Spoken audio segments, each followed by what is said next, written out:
Bona tarda. Li donem les gràcies a la Nazanin. És la tercera vegada que ha vingut abans amb el nom de la Mostra de Cinema Àrab, fa 5 anys, després fa 3 anys i ara la tenim. Penseu que a la revista, bueno, la tinc desplegada, però que podeu recollir gratuïtament a l'entrada de la sala, ja hi ha un article d'ella, a la pàgina de la nostra web hi ha també l'entrevista que les companyes de premsa li han fet i que ja l'han publicada. També hem fet un enllaç a l'últim article que ha fet a Público, que és sobre el tema de la invasió. El títol és Turquia, a veure si me l'he apuntat, sí, l'atac de Turquia en Síria, Coma, Rússia i la dissuasió por negació d'Estats Units. Un títol, no és dissuasori, és dissuasió por negació. Per tant, és molt interessant perquè d'alguna manera plasma el que està passant, jo crec que amb una visió, com sempre deia, molt àmplia i molt concreta. I llavors també recomanar-vos, ja ho sé, ella espero que no em renyi, però ja que els ha portat el seu últim llibre, no és La religión estúpido, no és cap insult, però intenta recollir una frase que havia dit el Clinton o algú d'aquests sobre l'economia, però que per veure d'alguna manera realment que d'alguna manera com ens arriba la informació i que d'alguna manera com es distorsiona. Bé, sense res més, passem a Nazanin. Gracias. Muchas gracias. Hola, buena tarde. Gracias por estar aquí y a Xavier por invitarme. He venido las otras 2 veces también para explicar estas guerras, ¿no? Espero que la próxima vez fuese para explicar un gran congreso a nivel internacional para pararlas, ¿no? Pero por donde se apuntan los temas, ahora tenemos el congreso de Davos, ¿no? La reunión de Davos, ahí es como unos exactamente y directamente buitres que se han reunido para volver a repartir las zonas de influencia a nivel mundial. La película ha sido impactante, ¿no? A mí me ha entrado escalofrío que hasta tuve que ponerme una chaqueta. Sin duda esta familia estaba de las familias mejor protegidas, entre comillas, de Siria. De Siria han salido, tenía 23 millones de habitantes, han salido cerca de 7 millones. Pocos han llegado a los países europeos, la mayoría están en los campos de refugiados de Turquía, de Jordania, están repartidos en la zona realmente, y el resto están en el país, un país que está siendo hoy, incluso hoy, siendo bombardeado por unos y por otros. Puedo estimar que cerca de 15 a 20 países del mundo están implicados en la guerra de Siria. Por lo tanto, la guerra de Siria, al igual que la guerra de Irak, al igual que la guerra de Libia, no son estas guerras ni guerras civiles ni guerras religiosas. Estamos ante una, de alguna manera, tercera guerra mundial, pero concentrada en por el acuerdo de las potencias mundiales, no está sucediendo aquí, sino en terceros países. Esto ha sido el gran logro quizás de la ONU, ¿no? Que la creamos para que impidiese más guerras, pero lo que están haciendo es dirigir estas guerras, canalizar estas guerras para que entre las potencias mundiales sucedieran en tierras terceras, de terceras naciones. Sabéis que hay varias conferencias ahora, esta semana va a haber otra conferencia en Ginebra para poner fin a la guerra de Siria, pero no va a haber acuerdo, obviamente, porque ya ha empezado una nueva guerra en Siria. Habéis visto esta semana, Turquía ha invadido a Siria, la zona kurda, y ahí están, además ha invadido este territorio kurdo con el consentimiento de Rusia y Estados Unidos. Si no, no podría haberlo hecho porque ambos países en esta zona tienen bases militares. Por lo tanto, ha habido un acuerdo, no sabemos bajo qué condiciones, a cambio de qué, eso se verá poco a poco, pero obviamente Turquía no va, saltará los intereses, esquivará la base militar de Rusia, incluso el ejército sirio que está ahí, y Estados Unidos, que tiene ya 7 bases militares solo en la zona kurda y 3 más en el resto de Siria, va a haber más seguramente, están planeando establecer en Siria unas 20 bases militares. Por lo tanto, no estamos hablando de un dictador malo, malísimo, que a ver, es un dictador, pero tampoco es peor que el rey de Arabia Saudí o los reyes de emir de Qatar, que aquí los recibimos con la alfombra roja debajo de sus pies. Mirad, Siria no va a terminar su guerra porque su guerra es una pieza más de reconfiguración del mapa político, económico, militar de Oriente Próximo. O sea, la guerra de Siria se terminaría cuando se termine la guerra de Irak, que continúa, empezó el año 80, hasta hoy continúa. La guerra de Afganistán empezó el año 79 de forma suave y aún continúa, me refiero que hay bombardeos casi a diario, o cochebombas, ¿no? Y guerra de Libia y de Siria, y en la próxima parada posiblemente será Irán, aunque no dentro, quizás alrededor. Por lo tanto, el tema de hasta qué punto los recursos naturales, el petróleo y gas, influyen, han tenido impactos para la creación, la generación de estas guerras y su continuidad. Aquí vamos a hablar, volvemos a mirar estas guerras desde un punto de vista más de lejos, ¿no? Porque si entramos, es como un bosque. Si miras cada árbol, no verás el bosque. Primero hay que ver el bosque y luego ir a árbol, ¿no? Mirad, estamos como si fuéramos ante una nueva reconfiguración del mapa del mundo después de que hubiese ocurrido una guerra mundial. Tuvimos la Primera Guerra Mundial, que el Imperio Otomano se desintegró, Gran Bretaña y Francia se repartieron los restos de este imperio, de donde nacieron Turquía, Libia, Egipto, Arabia Saudí, Líbano, Siria. Son frutos de un gran imperio destruido y luego sobre sus cenizas han creado como mini estados. Este es la clave de las guerras que están ocurriendo, es romper los países grandes y poderosos y convertirlos o en estados fallidos o en mini estados para que sean controlables por las potencias grandes. La Segunda Guerra Mundial también cambió la reconfiguración del mundo, y ahora, después de la caída de la Unión Soviética, como si hubiera ocurrido una guerra entre el capitalismo y el socialismo, los comunistas perdieron la guerra. Lo que sucede es que el capitalismo, aunque a nivel económico ha ganado, el neoliberalismo ya prácticamente domina el planeta, pero políticamente y militarmente Estados Unidos, Francia, Gran Bretaña, Alemania no han podido sacar provecho de la destrucción de la Unión Soviética. Sobre todo, en este caso estamos hablando en Oriente Próximo, que incluye Oriente Medio y Norte de África. O sea, han desmantelado varios estados poderosos de la zona, pero no los controlan, porque cae la Unión Soviética y de repente surgen, por ejemplo, Arabia Saudí es una potencia que quiere jugar sus cartas en la zona, Irán lo es, Turquía, Israel. Estos 4 países están impidiendo, o sea, Irán, Turquía, Arabia Saudí, Israel, están impidiendo que en esta zona del mundo Rusia, China, Estados Unidos y los países europeos no hayan podido sacar el provecho que han querido de la zona. Por ejemplo, quien está llevándose el petróleo de Irak no es Estados Unidos. ¿Quién es? China. Exacto. Es China, porque Estados Unidos no es el país colonialista que digamos, sabe destruir, pero no sabe construir. Y esto ha sido uno de los problemas que ha tenido Estados Unidos y que ha hecho que, por ejemplo, el principal ganador de las guerras de Oriente Próximo fuese Israel. Israel, sin disparar muchos misiles, ha conseguido, a través de Estados Unidos, desmantelar 3 estados potentes árabes: Irak, Libia y Siria. Y ahora va a por el único estado que se opone a él, que es Irán.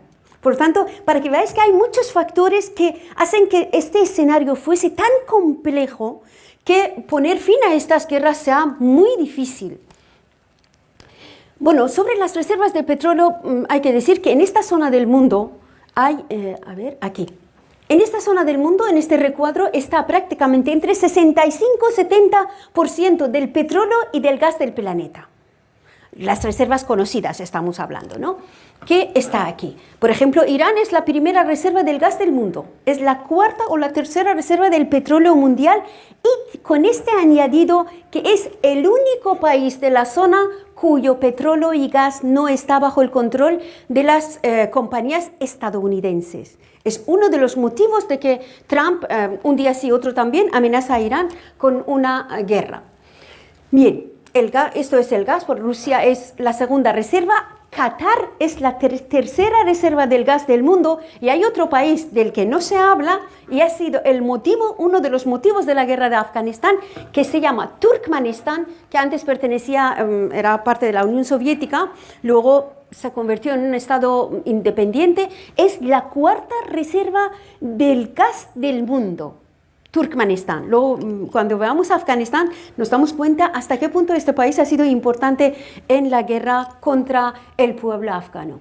Bueno, se supone que las reservas de gas y petróleo, sobre todo de petróleo, terminarán entre 50 y 80 años. Esto es la estimación de los expertos. Bueno, bien, tenemos la energía renovable, todo esto está bien, ya hay tecnología suficiente para que se pueda vivir con las energías renovables. Pero hay un problema, que tantas instalaciones ya creadas de Repsol, de Total, de todas estas multinacionales, empresas grandes, quieren sacar el provecho hasta la última gota del petróleo que hay. Por eso impiden que las paneles solares aquí hay multa. Si los ciudadanos van a poner un panel solar, les multan. Porque están detrás las empresas, las compañías de petróleo y gas, que no solo son así, son barcos enormes, petroleras gigantescas que están transportando el petróleo y gas de un lado a otro. Pero hay otra cuestión, que es en esta zona la importancia que tiene es su petróleo y gas, pero también la desgracia de estos pueblos es que son vecinos próximos a otras dos potencias mundiales, a China y Rusia.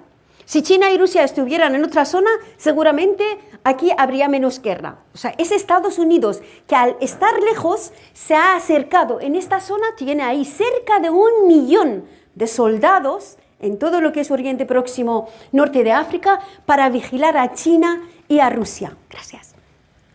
En este momento, por ejemplo, Estados Unidos piensa que con el gas esquisto, ¿no? Este gas que están sacando con fracking, puede, digamos, desprenderse del petróleo y gas de Oriente Próximo. De hecho, en este momento, Estados Unidos solo importa el 3% del petróleo que necesita de esta zona. No es mucho, pero es como el perro hortelano.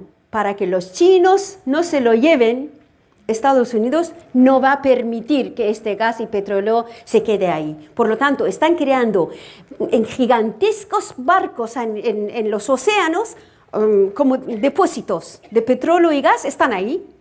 O sea, para que los chinos y los rusos, sobre todo China, no se lleve este combustible. Bueno, hemos visto muchas imágenes de la guerra de Siria, por ejemplo, ya han desaparecido. ¿Por qué han desaparecido de los medios de comunicación? Si la guerra continúa, no solo que continúa, hubo una pequeña posibilidad. Durante la época de Obama, al final de la era de Obama, del mandato de Obama, hubo un acuerdo entre Putin y Obama para poner fin a la guerra, crear un gobierno de coalición, repartir obviamente Siria en zonas de influencia bajo el nombre de la Federación Siria. Pero al venir Trump, los planes de Estados Unidos, por lo tanto, los planes de los que están gobernando detrás de Trump, que son las empresas petrolíferas y armamentísticas, han cambiado. Y ahora van a continuar otra vez la guerra eterna, porque la guerra, sobre todo para un tipo como Trump y los que están con él, es un negocio. Ya no es que hacemos la guerra para derrocar a un gobierno y poner otro y vivir felices. No. Ya la guerra en sí es un gran negocio redondo. No solo venden armas, pero las prueban, se llevan el petróleo, sino esta continuidad de la guerra crea una inestabilidad en la zona que les permite cambiar el mapa de cada país. Por ejemplo, Irak en este momento está partido en dos. exactamente como el esquema de Yugoslavia. Lo que pasa en Yugoslavia, lo partieron en 4 pedazos. De hecho, sabéis que la mayor base militar de Estados Unidos, después de la que tiene en Alemania, en Stuttgart, está en Kosovo. O sea, uno de los motivos de la guerra contra Yugoslavia fue convertir Yugoslavia, una parte de Yugoslavia, en una grandísima base militar para que pueda vigilar a los países europeos, porque no se fía ni un pelo ni de Alemania ni de Francia, que siempre también quieren su parte del pastel mundial. La guerra de Afganistán es otra cuestión de bases militares, la de Irak igual, la de Siria también. Ha desaparecido el tema de Siria porque no quieren ya provocar sentimientos en favor, empatía. Ya luego hablaremos por qué. Entonces, cuando la guerra de Siria había empezado en el 2011, ¿por qué hablan de repente de la crisis de refugiados en el 2015? O 2016, ya había pasado muchos años. Esta gente ya se moría en los mares, ya estaba bajo los bombardeos. ¿Por qué de repente ocupan los titulares de nuestra prensa en Occidente? Porque en Oriente ya es otro tema. Ahora han desaparecido, aunque continúan muriéndose. De hecho, la semana pasada, la pequeña noticia que salió, y seguramente es la punta de iceberg, salió que 11 personas, entre ellos un niño, se habían congelado, se habían muerto congelados al salir de Siria para llegar a la frontera del Líbano. Habían muerto todos, ¿no? Esta es Siria. Un montón de escombros, o sea, que prácticamente el país está destruido. Y esto ha sido otro de los objetivos de esta guerra. Estas son algunas imágenes de los refugiados que hemos visto, son escenas brutales, pero también digamos, los daños, los negocios colaterales de estas guerras. Ya habéis visto la violencia, la violación a las mujeres, que seguramente habrá pocas mujeres y niñas sirias que no hayan sido acosadas, abusadas o violadas por parte de unos y de otros, porque la guerra saca lo peor, también lo mejor, pero lo peor del ser humano, ¿no? Pero esta noticia era interesante, que Interpol había dicho, me parece que se llama Interpol, hay otro nombre también, que la policía europea había dicho que 10.000 niños habían desaparecido al llegar de Turquía a Grecia. O sea, entre Grecia y Alemania, luego Bulgaria, han desaparecido 10.000 niños sirios. ¿Dónde han ido? Oiga, si todas las calles nuestras están sembradas por cámaras de videovigilancia, o sea, no tenemos ni un espacio de intimidad. ¿Cómo es que eso quiere decir que estamos hablando de una industria que está robando, secuestrando niños de las zonas de guerra? Esto significa que la guerra, como hemos dicho, es un negocio redondo. No solo se vende armas, se vende droga, hay contrabando de todo tipo, hay tráfico de órganos, tráfico de niños, tráfico de mujeres, entre otros negocios que rondan la guerra. Estas son otras escenas de la guerra. Mirad, muchas veces dicen que si derrocamos a Bashar al-Assad, la gente no sale de su país, la guerra terminará. Ninguna dictadura produce tantos refugiados. Eso no es así. Aquí hemos tenido dictadores en España, en otros países. Lo que huyen de un dictador son los intelectuales, los activistas políticos, que son 4 comparando con la población. Si han huido cerca de 7 millones de personas de Siria, esto solo puede provocar una guerra, puede provocar la huida masiva de todo el ser vivo, bueno, de los animales, de personas. Esto, o sea, solo por esto tanta gente con niños pueden arriesgarse la vida en los mares, en las montañas para huir. La guerra sin duda es peor que una dictadura, y lo digo como una iraní que soy, que en este momento que mi país está amenazado por una gran guerra de Estados Unidos, Israel, Arabia Saudí, siendo exiliada política del régimen islámico, prefiero la dictadura de los ayatolás, que mata cada día promedio de 3 personas ejecutadas cada día, a que mueran miles de personas cada día. O sea, nos han puesto entre la espada y la pared, ¿no? Esta es una escena brutal. Además, aquí hay un dato muy curioso en esta imagen, ¿no? Tal como hemos visto que la violencia, cuando entran estos señores en la película, que la película sutilmente no dice quiénes son estos violadores. ¿Son del Estado Islámico? Aunque el hombre se presenta como fuerzas de seguridad, como si fueran del ejército sirio. O sea, crea un poco de confusión que no es justo realmente. Son del Estado Islámico. El Estado Islámico no son grupos religiosos que han ido ahí a derrocar un gobierno laico o un gobierno chiita según la versión. Estamos hablando de un ejército de mercenarios compuesto por personas, hombres armados de cerca de 80 países del mundo que salen de una guerra, entran en otra. Y son los mismos. Pueden cambiar de nombre según el escenario, como en un escenario de teatro.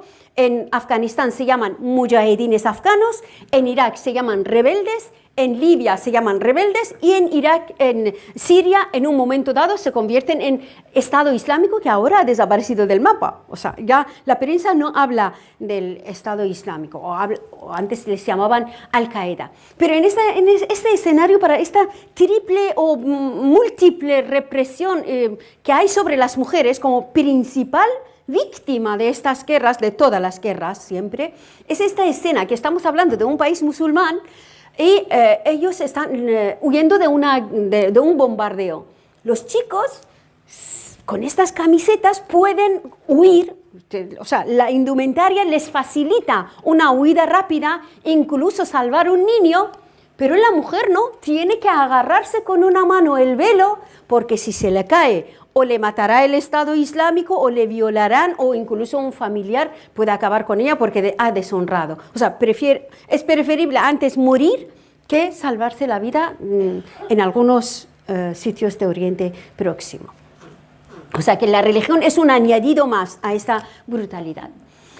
Bien, luego volveremos a Siria. Mirad, la guerra de Libia, por ejemplo, porque este año uno de los objetivos de la OTAN, no digo Estados Unidos, sino de la OTAN, porque estamos en la OTAN, en España está en la OTAN, es organizar la situación de Siria. ¿Qué han hecho? Ahí han derrocado a Gaddafi, han destruido el país. Sabéis que ahora se ha convertido en el principal mercado de esclavos del mundo, porque todos los que huyen del cambio climático, los refugiados y desplazados por las guerras y el cambio climático de África, entraban en Libia y luego pasaban a algunos que tenían suerte, pasaban a los países europeos. Pues con la caída de Gaddafi, el Estado prácticamente de Libia se ha convertido en 3 zonas divididas. O sea, ahí ahora un Estado fuerte, uno de los estados más poderosos de África, se ha convertido en un Estado fallido. Y esto es un objetivo, no es que se les haya escapado de la mano, no. Este es el objetivo, convertir un país en tierra quemada para poder instalar bases militares y controlar su petróleo y gas. Porque Libia es la primera reserva del petróleo de África. Además, tiene la mejor calidad del petróleo del mundo. Y esto significa que, sabéis, estas depuradoras, ¿no? Las instalaciones petrolíferas, cuando reciben un petróleo, un barril de petróleo, tienen que depurarlo hasta llegar al consumidor. Pues, claro, dependiendo de las impurezas del petróleo, el coste de la depuración sube o no. Por ejemplo, en Canadá, que es otro, Alaska, Canadá, digo una cifra así por decir, ¿no? Para comparar. Por ejemplo, extraer un barril de petróleo cuesta, imaginaos, $50 y en Libia cuesta $5, para que veáis la diferencia. Por lo tanto, hay y hay una gran intención por parte de las empresas petroleras de la Unión Europea, sobre todo, para hacerse con los pozos petrolíferos de Libia. Pero también Libia era la segunda reserva del agua del mundo. En el momento que es atacado, la primera está en Siberia, en Rusia. La segunda reserva del agua dulce del mundo estaba bajo el desierto de Libia, que Gaddafi quería que UNESCO reconociera aquel desierto convertido en vergel como la 8ª maravilla del mundo, de la humanidad, que no lo hizo.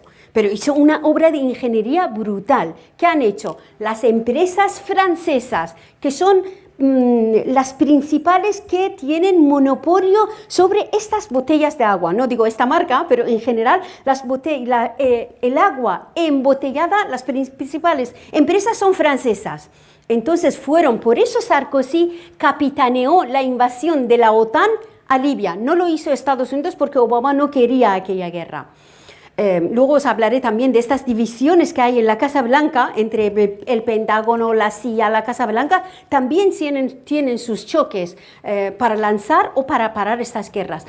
El agua de Libia, según la ONU, desde el año 2011 que ha sido atacado hasta hoy, ha perdido 80% de aquella agua dulce, ya se ha ido, o sea, se la han llevado, así, porque es la tierra de nadie, y ahí mueren miles de personas en la guerra de Libia. Pero otro de los objetivos muy importantes de la guerra contra Libia, aparte del petróleo, es su ubicación geopolítica, porque eso es un factor muy importante en las guerras de Oriente Medio. Puede un país no tener mucho petróleo y gas, pero sea un objetivo, como Afganistán, que veréis por qué es un país tan importante. En caso de Libia, Estados Unidos ha querido instalar ahí una base militar, porque África era el único continente donde ningún país, ninguno del mundo, tenía base militar en Libia. Y esto gracias a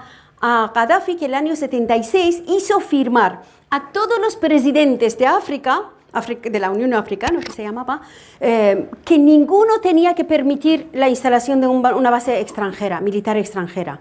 Bien, en el momento que matan a Gaddafi, se rompe aquel acuerdo, ¿no? Entonces, Estados Unidos ha intentado instalar bases militares en Libia para vigilar desde Libia todo el Mediterráneo y también toda África. Sabéis que ahí hay una pelea grande entre China, Rusia y Estados Unidos, Francia, por los recursos naturales de Libia. Pues querías instalar ahí tiene un comando. Estados Unidos tiene 8 comandos para controlar el mundo. Uno de ellos, el comando para África, se llama AFRICOM. Comando para África. Lo que pasa, su sede actual está en Alemania. Querían trasladarla con la caída de Gaddafi a Libia, pero no han podido. Por lo que sigue pendiente, es una asignatura pendiente de la administración Trump de volver a controlar Libia para poder controlar África. Estas es las imágenes de la guerra de Siria. Pues esta también es una escena de violación en directo, O sea, que estamos hablando de miles, decenas de miles de mujeres y niñas han sido violadas, siguen siendo violadas, y hubo una de las anécdotas que vi en un reportaje del País, que cuando Alepo se liberó, había muchas mujeres que les habían convertido en esclavas sexuales, ¿no? Bajo el Estado, donde el Estado Islámico controlaba. Entonces, muchas se quedaron embarazadas. ¿Y qué hacer con estos bebés? El padre de una de ellas dijo: le dejaré volver si se deshace de su hijo. ¿Cómo que se deshace de su hijo? ¿Qué es esto? O sea, para que veáis hasta qué punto las mujeres no solo son víctimas de unos desalmados violadores, grupos mercenarios, sino están, digamos, rehén por la familia, por estas ideas oscurantistas del honor, que prefiere que la hija muera a que vuelva embarazada o con un hijo de un desconocido, ¿no? Es un drama, El tema de los niños abandonados en Siria por fruto de violación es otro tema que mejor no tocarlo aquí. Estas son mujeres esclavas sexuales, ¿no? Es increíble, pero no son solamente el Estado Islámico.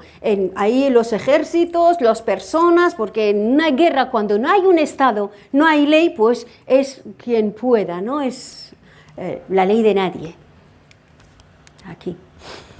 Bien, el tema de Siria, volviendo a los recursos naturales, el impacto, la influencia que ha tenido el petróleo y gas de Siria en el conflicto. Os adelanto que Siria no tiene mucho gas ni mucho petróleo. Lo que pasa es una de las rutas por donde pueden pasar dos gasoductos importantes. Esto también, antes digo que la guerra de Siria ha tenido, como todas las demás guerras de la zona, 3 dimensiones. Una dimensión interna, hubo unas protestas en 2011 contra Bashar al-Assad, porque, a ver, estamos hablando de un dictador, de un régimen neoliberal que justamente por las presiones del Fondo Monetario Internacional, de esta señora que ahora, la directora del Fondo Monetario, que está hablando de la liberación de Siria y tal, fue una de los, no ella, me refiero a la organización, ha sido causante de la guerra de Siria, porque presionaron tanto el Fondo Monetario y el Banco Mundial a Siria para que hiciera unos reajustes económicos que tuvo que expulsar de la administración pública, porque en Oriente Próximo la mayoría de la población asalariada trabaja para el Estado. No hay tantas empresas privadas, ¿no? Entonces tuvo que expulsar a miles de personas, funcionarios, de su trabajo, pero estos luego no tuvieron sitio, no fueron absorbidos, digamos, por las empresas privadas. Se convirtieron en parados enfadados. También hubo una sequía tremenda en el 2008 que duró, que Bashar al-Assad no supo gestionar, que obligó a decenas de miles de campesinos a huir del campo a la ciudad, convirtiéndose en pobres y llenaron chabolas en las ciudades. Ellos, es verdad que bajo el clima de las primaveras árabes empezaron una serie de protestas, no en Damasco, porque en Damasco vivían la clase media, más o menos bien vivían su vida, sino en las zonas de campesinos. Pues aquella crisis interna, que tampoco era muy grande, de repente fue aprovechada por los países de la región, por Arabia Saudí, Turquía e Israel, y luego por las potencias internacionales, sobre todo Estados Unidos. Un sector del Pentágono y un sector de la CIA. Obama no estaba de acuerdo en aquel momento con la guerra de Siria, porque toda la intención de Obama, de hecho se llama la doctrina Obama, es salir de Oriente Medio e ir a cercar a China. O sea, su doctrina se llama regreso a Asia, porque, a ver, ¿quién es el rival más grande de Estados Unidos? No es Afganistán ni es Siria, es China. Por eso Obama quiso llevar sus tropas para cercar a China. Lo que pasa, ahí tiene unos aliados, que mejor tener enemigos que estos aliados, que es Israel, Arabia Saudí y Turquía, que le pusieron ahí delante de sus narices la guerra de Siria y se quedó, porque había una parte del establishment de Estados Unidos que sí está con Israel y sobre todo con Israel, Arabia Saudí, para desmantelar Siria. El principal motivo de la guerra de Siria no es Bashar al-Assad ni son guerras religiosas, sino porque es Irán. O sea, el principal motivo de la guerra de Siria es Irán. ¿Por qué? Porque Siria es el único, ya no existe porque Bashar al-Assad prácticamente es un cadáver político. Bashar al-Assad era el único aliado de Irán. Y ya sabéis esta pelea que tienen Irán y Israel. Israel tiene ansia de atacar Irán y acabar con el último gobierno que le impide controlar la zona, toda la región. ¿Y qué han hecho? El régimen de Irán llegó a un acuerdo con el padre de Assad, con Hafez al-Assad. No sé si os acordáis de él, que murió en el año 2000. Y en el año 83 llegó a un acuerdo con Hafez al-Assad, dijo, oiga, vosotros no tenéis petróleo ni gas, nosotros os vamos a financiar miles de millones de dólares, a cambio de tener ahí una base militar disuasoria para vigilar a Israel, porque sabéis que Siria tiene una frontera con Israel. O sea, porque los israelíes un misil israelí puede llegar a Irán, un misil iraní no puede llegar a Israel. Por lo tanto, tener ahí una base militar permitía a Irán este sentimiento de seguridad, de si nos atacan desde Siria, les atacamos.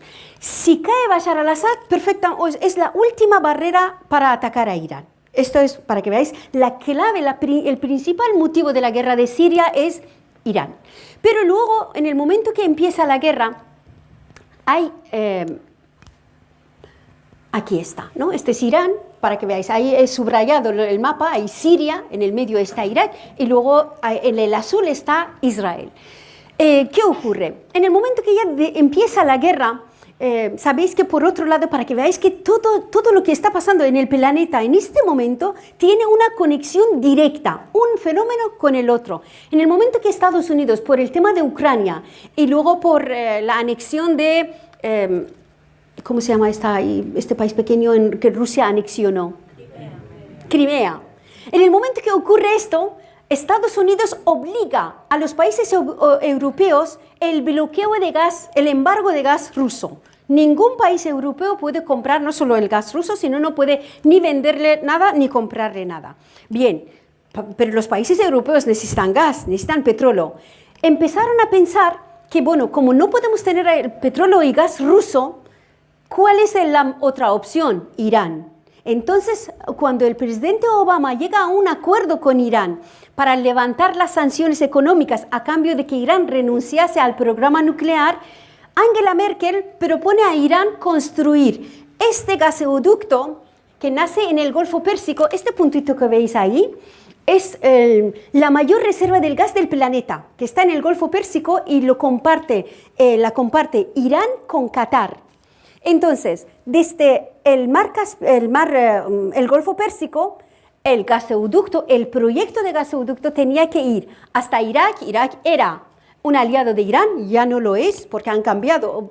Estados Unidos les obligó a destituir a su primer ministro, que era aliado de Irán. Ahora el que está ahí es aliado de Arabia Saudí. Entonces, trazar un gasoducto desde Irán, llevándola a Irak para llegar a Siria y al Mediterráneo. Una vez que llegase al Mediterráneo, pues el gas se licúa y se lleva en barco a los países europeos. Esto era lo ideal. Pero ahí están Arabia Saudí e Israel para impedir este proyecto, porque esto le devolvería a Irán no solo al escenario internacional, sino llevaría a Irán cientos de miles de millones de dólares. Y esto, claro, haría que Irán volviese a ser superpotencia de la región que fue en la época del Shah. ¿Qué hacen? Qatar y Arabia Saudí proponen el otro proyecto, que el gas salga de Qatar, pase por Arabia Saudí, pasará por Jordania, tendrán que pasar por Siria. Por eso tienen que derrocar a Bashar al-Assad para llegar al Mediterráneo. Este es otro proyecto. ¿Qué ocurre? Entra Rusia en la escena. ¿Y qué hace Rusia? Dice, ni este proyecto ni el otro, porque ambos proyectos perjudican la posición rusa en el mundo, ¿no? Entonces, ha entrado ahí no para salvar a Bashar al-Assad, de hecho su cabeza ya tiene precio por parte de las potencias mundiales, sino para impedir esto, ¿no? Este es el mapa que ya veis, todo Irán está rodeado por bases militares de la OTAN y de Estados Unidos. Por lo tanto, estos dos proyectos ahora siguen siendo proyectos y no se han hecho. Esto es el factor gas y petróleo en la guerra de Siria. Por lo demás, es una cuestión de alianzas, ¿no?, entre Irán y Siria, que Irán ya ha perdido Siria directamente. Esta semana tuvimos otra noticia de que Turquía ha invadido, ¿no?, lo que se llama Rojava. Rojava quiere decir el Kurdistán de Siria, es un término kurdo. Pero esta es Siria. La zona kurda de Siria no estaba unida. O sea, en la época de los Assad, forma parte de la política de todos los regímenes de la zona. Lo que han hecho es impedir la unión territorial incluso de unos kurdos a otros. O sea, en el medio, por los desplazamientos forzosos, en el medio de una población kurda instalaron una población árabe. Esto hace muchos años, ¿no? Eso lo han hecho, por ejemplo, en Irán, en Turquía, en Irak, lo han hecho. Con la guerra, Estados Unidos, bajo el apoyo del ejército estadounidense, los kurdos conquistaron las aldeas que unían estos tres cantones. Ahora es una zona unida, porque forma parte del proyecto de Estados Unidos de dividir Siria, romper Siria y romper Irak. Entonces, en este momento, lo que han hecho es unir, prácticamente está unido la zona de Kurdistán de Irak con la zona de Kurdistán de Siria, para un posible Estado kurdo. Lo que pasa es un proyecto, todavía no está hecho, porque justamente este es el motivo de la invasión nueva de esta semana de Turquía. Quiere impedirlo. Y lo curioso es que ha llegado a un acuerdo con posiblemente Rusia, porque Rusia tiene bases militares ahí, tiene efectivos militares, para entrar en Afrin, Ahí hay cerca de 800.000 habitantes, ¿eh? Estamos hablando de poblaciones grandes, 400.000 eran autóctonos y luego el resto eran desplazados. Entonces, ha entrado ahí, está bombardeando toda la zona kurda y quiere otra vez desintegrar esta zona, ¿no? Hay una barbarie, lo que pasa no sale en ningún medio de comunicación, la cantidad de gente que ha muerto, los heridos, los pueblos destruidos. Esta es la zona. Gracias a esta guerra, Estados Unidos por primera vez en su historia ha instalado bases militares en Siria, para que veáis estos beneficios que tiene, ¿no? Los resultados positivos que tiene la guerra para los que la organizan. Estas son bases militares en la zona kurda de Siria y en la zona árabe de Siria. Por lo tanto, el país prácticamente está dividido en 2 o 3 partes. Y esto será, estamos ante final de Siria como ya lo conocíamos. El factor de gas y petróleo es en esto, que el petróleo de Siria está en su zona kurda. Tiene poco, pero está en la zona kurda que Estados Unidos quiere dominarla. De hecho, Estados Unidos de Trump está mandando tropas a Siria. Y eso que criticaba a Obama por mandar tropas a Siria. O sea, entonces tenían 200 soldados y ahora hay 2.000 como mínimo, porque el resto están operando bajo el nombre de asesores, consejeros militares, contratistas, que se llaman Blackwaters, estas empresas privadas que son en realidad efectivos, que están bajo el control, bajo el mando del Pentágono.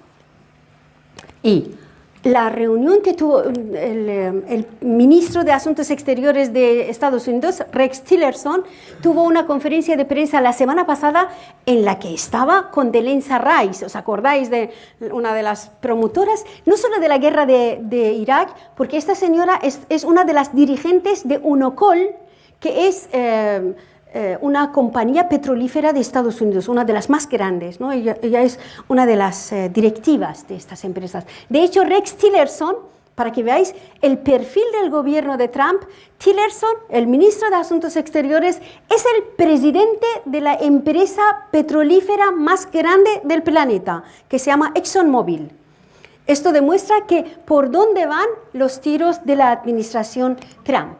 Entonces, esto es el objetivo. Claro, Irán es la única pieza que está fuera de su control. No solo esto, que ha firmado algunos acuerdos de amistad o de energía con China y Rusia. Y estos son pecados añadidos de Irán.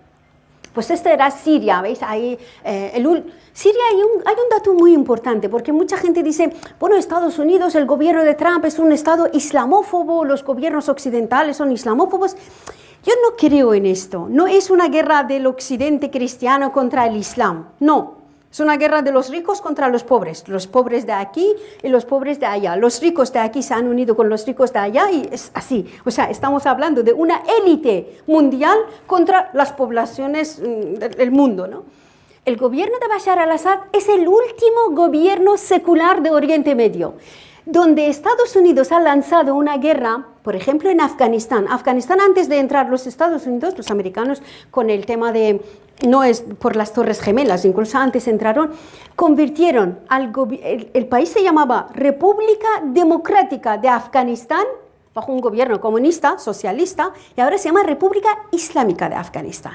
En Irak derrocaron a Saddam Hussein, que era secular, y ahora hay una república islámica con la Sharia incluido, que la mayor parte de la Sharia pesa sobre los hombros de la mujer, como siempre, ¿no? En Libia, ahora los dos gobiernos oficiales que hay en Libia, uno es, no se sabe su digamos, perfil, todavía no se ha dicho, pero la otra parte, los que gobiernan Trípoli, son el Estado Islámico. Y en Siria, sí o sí instalarán un gobierno sunita, para que veáis que no odian al Islam. Todo lo contrario, este Islam es lo que les beneficia, porque este Islam fundamentalista, integrista, mantendrá a raya a la población, mientras entre todos pueden llevarse sus recursos naturales. Esta era Siria en los años 50, que las mujeres españolas no iban así en los años 50, ¿no? Esta es una foto muy bonita. Bien, paso de esto. Mirad, esta imagen es Afganistán. Esta imagen es del año 85, perdón.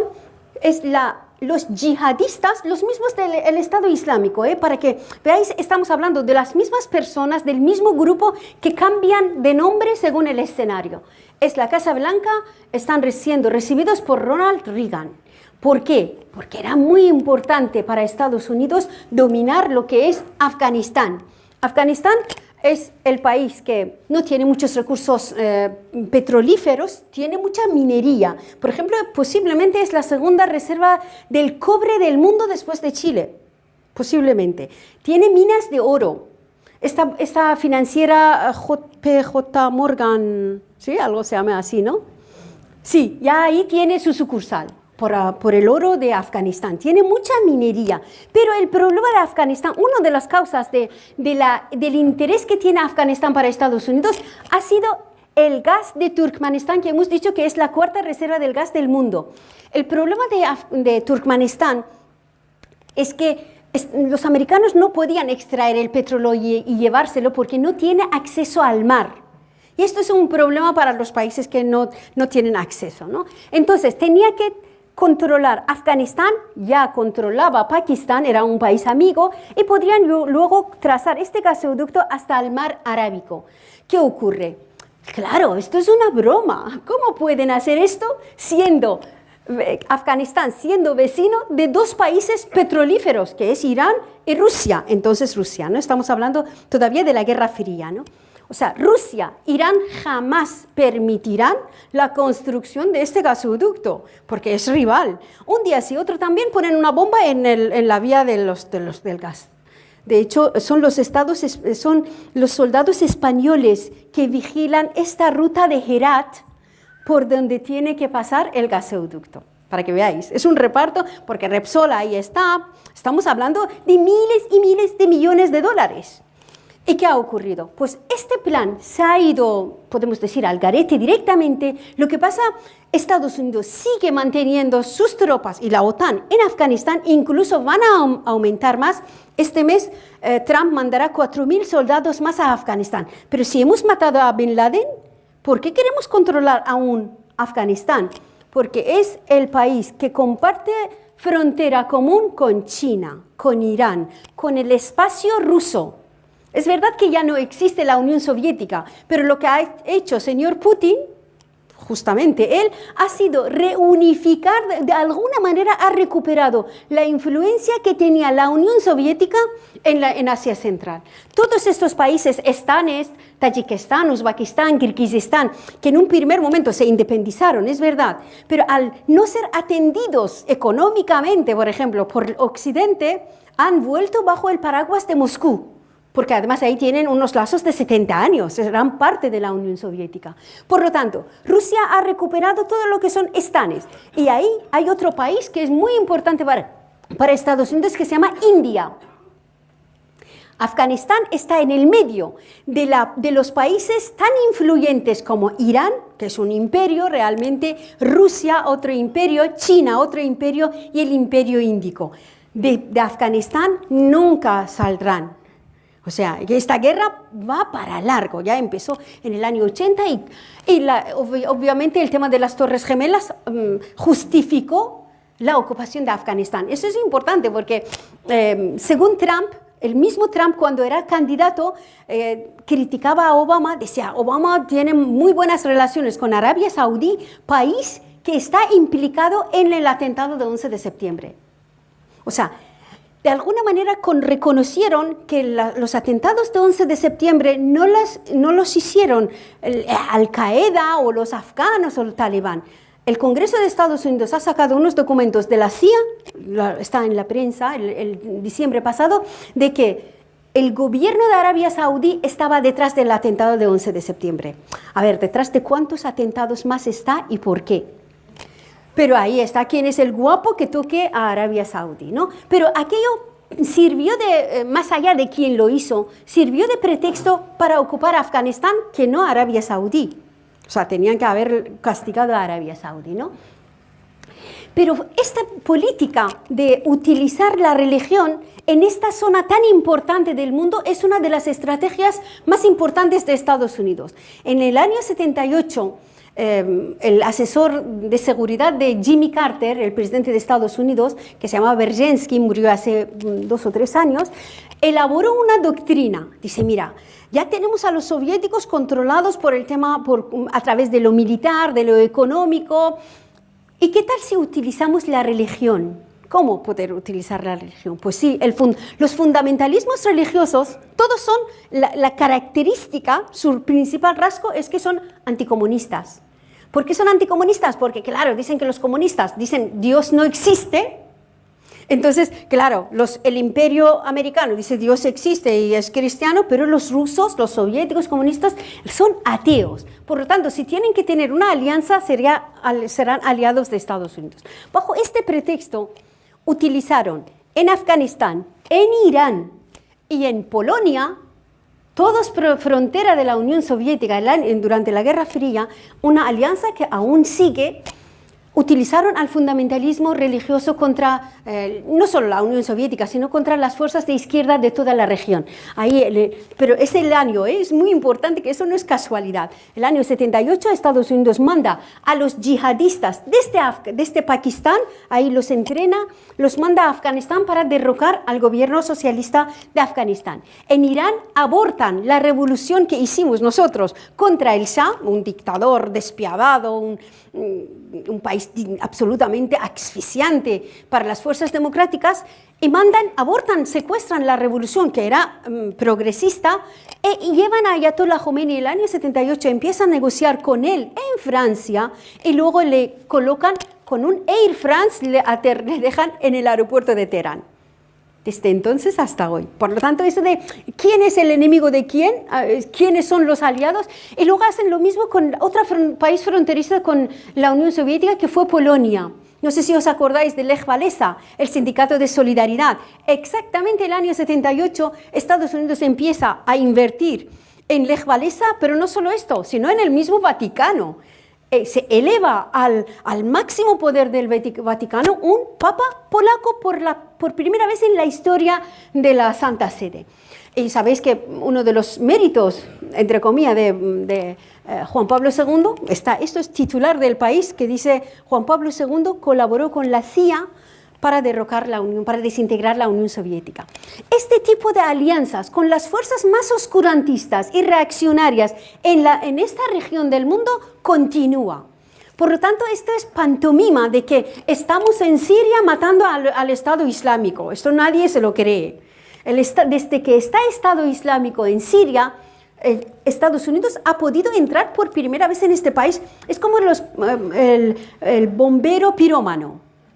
Manda prender fuego a un sitio para poder justificar el envío de las tropas y pacificar la zona. Pero ese es Afganistán. Afganistán, antes de la situación actual, estas son fotos de los años 40, 50, 60, esa es la reina de Afganistán, tenía una reina en los años 50 que era muy progresista, eso es muy raro, ¿no?, en una reina, pero sí que hizo algunas cosas para las mujeres en el tema del velo, de entrar en las universidades, de poder crear cooperativas. Estas son universidades de Kabul.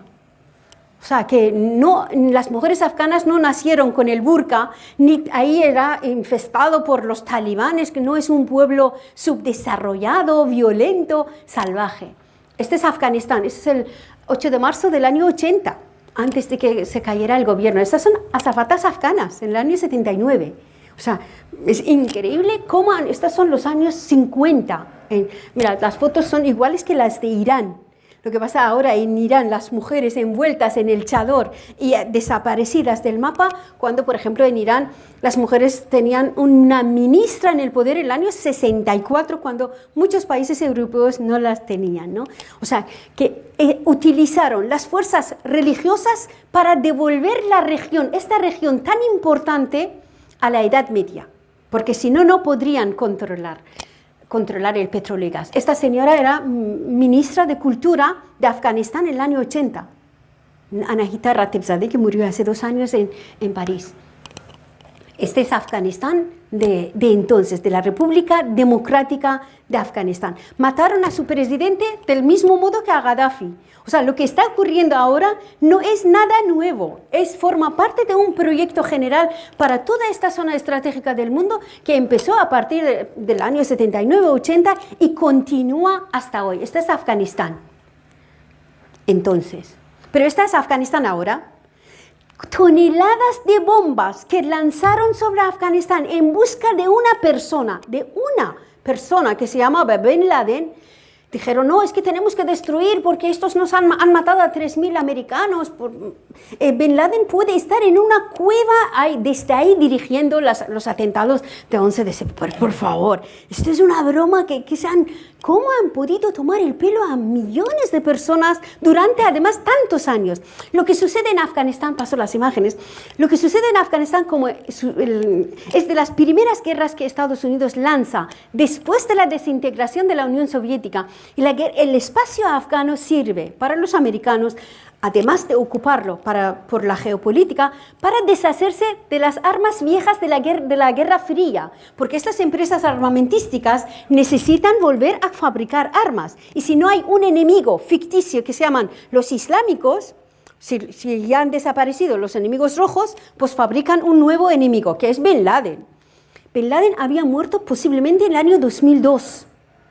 O sea, 9 años antes de que Obama montara aquella pantomima en Pakistán, dijera que hemos cogido lo hemos matado. Oiga, ¿dónde está su cadáver? ¿Por qué no lo capturaron? ¿Y por qué no vemos ninguna foto de su...? Porque había muerto hacía años, y eso lo dice, ¿quién? Benazir Bhutto, que era la ex primera ministra de Pakistán, en una entrevista con un periodista estadounidense. La entrevista es de 2007. 2 años antes de que supuestamente, no, 4 años, antes de que supuestamente Obama matara a Bin Laden. El periodista le pregunta, oiga, ¿usted qué sabe de Bin Laden? Le pregunta a ella, porque ella fue una de las patrocinadoras de Al-Qaeda. A ver, ahora pasa por progresista, por primera mujer que gobernó un país islámico, pero fue primera ministra, es un país bajo el control de Estados Unidos, es una grandísima base militar. Y entonces, claro que se implicó ella, o sea, Pakistán, Arabia Saudí y Estados Unidos crearon Al-Qaeda. Esto ya se ha dicho, incluso Wikileaks está lleno de estos documentos. Entonces le pregunta, ¿y qué sabe usted de Bin Laden? Dice, Bin Laden ha muerto hace muchos años. Y el periodista no le pregunta, oiga, se ha muerto hace tantos años, ¿por qué nuestro presidente sigue buscándolo? ¿Usted por qué no le ha avisado a Obama? No le dice nada. Pasa a otra pregunta. Es increíble, pero mantuvieron su coco, es como el coco que los padres crean para que los niños duerman, tengan miedo y duerman. Entonces, ningún niño dice, papá, ¿por qué si el coco es tan poderoso, tú eres más grande, ¿por qué no le eliminas? Es que niño, si lo elimino, tú no dormirás, no te dormirás, ¿no? Es exactamente, crearon un fantasma para poder, perseguir esta fantasma, ocupar Oriente Medio. Estas son las cárceles, las bases militares que Estados Unidos y Francia, Gran Bretaña, Alemania han creado en Afganistán. Hay muchos Guantánamos, lo que pasa, ni el principal Guantánamo ha sido cerrado, que conste. Obama no lo cerró. Y siguen muchas cárceles iguales en todo el país. Este es Afganistán. Es de los países, después de Camboya, es el país con mayor número de mutilados del mundo por las bombas, toneladas de bombas que están cayendo sobre esta nación prácticamente desde los atentados de 11 de septiembre hasta hoy. Pero no solo las bombas y misiles, sino los atentados de los talibán. Esta semana al menos murieron 200 personas en los atentados. O sea, cada día en un hotel intercontinental, la semana pasada en Kabul, ayer en la sede de Save the Children, también pusieron una bomba. ¿Por qué? Es que Trump tiene que justificar por qué va a mandar 4.000 soldados más. Tiene que tener un motivo, ¿no? Pero claro, porque Afganistán es frontera de Irán y es posible que sea uno de los países por donde Estados Unidos intente arrasar a Irán a una guerra de desgaste como lo ha hecho en otras zonas. Esta es Afganistán. Millones de personas desplazadas, refugiadas, muertas de hambre, abusos sexuales, lo que decíamos, ¿no? Mirad, ¿cómo puede ser un soldado americano tocar el cuerpo de una mujer musulmana? Esta mujer no puede volver a su casa, porque, a ver, le han tocado un hombre, esto se llama honor, el tema de honor en Oriente Medio es tremendo, ¿eh? Solo basta que haya sospecha de que haya sido abusada o violada, aunque no la hubiese hecho, ya es suficiente para que el honor de la familia desaparezca. Y la única manera de recuperar este honor es que la mujer desaparezca, se marche o le maten. Es brutal, ¿no? Estas son las mujeres mendigas por el Kabul, 40.000. Porque no tienen, esto es Afganistán, es lo que han hecho. Afganistán es en este momento, desde el año de 2001, desde la invasión, es el principal productor del opio del planeta. Exactamente, para los que conocéis la situación de Latinoamérica, es exactamente, juega el papel de Colombia en Latinoamérica. No solo es una base militar, sino que ahí con la droga, ¿no? Con el dinero de la droga, por ejemplo, Estados Unidos pagaba a los contras nicaragüenses, ¿no? Pues con el dinero de droga, ahí estas mujeres están drogándose, toda la población está drogada, porque los pocos tierras, huertos que tenían para cultivar una patata, una lechuga para comer la gente, porque es uno de los países más pobres del mundo, ahora tienen que cultivar la dormidera, que es la planta del opio. Porque ahora los carteles más grandes del opio y heroína del planeta están en Afganistán. Entonces, como estas familias se quedan adictas, no pueden pagar luego el dinero de la droga que consumen, se llevan a las niñas, que se llaman las novias de droga. Las niñas de 7 u 8 años son entregadas a cambio de la deuda que tienen con estos carteles. ¿Pero qué ocurre? Estados Unidos no solo no ha podido trazar aquel gasoducto, quien lo ha hecho desde justamente Turkmenistán, esta reserva grande del gas, es China, ¿cómo no? Ha trazado el gasoducto más largo del planeta, 7.000 kilómetros desde Turkmenistán se están llevando el gas hasta China. O sea, para que veáis, tanta inversión. Se estima que al mes son 6.000 millones de dólares Estados Unidos y la OTAN gastan en la guerra de Afganistán. Para nada, prácticamente para nada. Bueno, para nada, para mantener una industria armamentística, ¿sí? Pero luego no han sacado el provecho que han querido de este plan. En caso de Irak, lo mismo. Aunque Irak es posiblemente la segunda o la tercera reserva del petróleo del mundo, el objetivo principal de Estados Unidos en la guerra de Irak no fue su petróleo, porque ya lo controlaba, porque con Saddam Hussein tenían megacontratos de petróleo. Lo que ocurre es la geopolítica de Irak. Ahora imaginaos el mapa del mundo. Desde que cae la Unión Soviética, están como si fuera una tercera guerra mundial para repartir las zonas. Estados Unidos ha instalado en 3 zonas concretas del planeta que no le pertenecían, ha instalado megabases militares. En Yugoslavia, el corazón de Europa, en Asia Central, el corazón de esta zona, y en Oriente Medio, que es en Irak, que es el corazón de Oriente Medio. El valor que tiene Irak es por las bases militares que tiene ahí. De hecho, Estados Unidos tiene ahí la mayor embajada del planeta. Es la primera gran embajada de Estados Unidos está en Irak, y no es para expedir visados turísticos de iraquíes a Estados Unidos, sino para vigilar a 3 países principales: a Irán, porque es vecino de Irán; Arabia Saudí, el exportador de petróleo, 4 jeques no pueden dominar la economía mundial, es para vigilarles; y por Turquía, también Turquía es muy importante. Turquía es la ruta por donde pasan varios gasoductos que llevan gas y petróleo desde Azerbaiyán y también antes desde Rusia a la Unión Europea. Para Estados Unidos será muy importante controlar Irak, pero hay otro beneficiario de la guerra de Irak, que es de su petróleo, es Israel. Israel es uno de los actores de estas guerras que no se le ve mucho. No se le ve porque la prensa, a ver, ¿quién se atreverá a criticar o hablar de Israel? Israel es un pequeño país, pero una potencia importante de la región que carece de 3 elementos para convertirse en la superpotencia de Oriente Medio, que es territorio, porque es muy pequeño, gas, petróleo, gas y agua. Y estos 3 elementos están en los países de alrededor. Se ha quedado con los altos de Golán, de Siria, por su agua. Está llevándose el petróleo de Kurdistán de Irak, va directamente a Israel. Uno de los beneficios de la guerra de Israel ha sido esto, ¿no? Y ahora ansía quedarse con una parte más de los altos de Golán que no lo tenía bajo su control después de la caída de Siria. Otro de los motivos hablamos de hidrocarburo, a ver si está aquí, mapa de Israel, no se ve aquí. Mirad, sí, en esta zona donde está Israel, ahí arriba, ¿no? British Petroleum en el año 96 encontró una bolsa enorme de gas en el Mediterráneo que toca 4 países, 4 zonas, ¿no? Toca Gaza como país, Palestina, toca Israel, Siria y Líbano. La política de Israel fue, me quedo con todo esto, pero ¿cómo puedo quedarme con toda esta bolsa de gas? Pues con una estrategia increíble.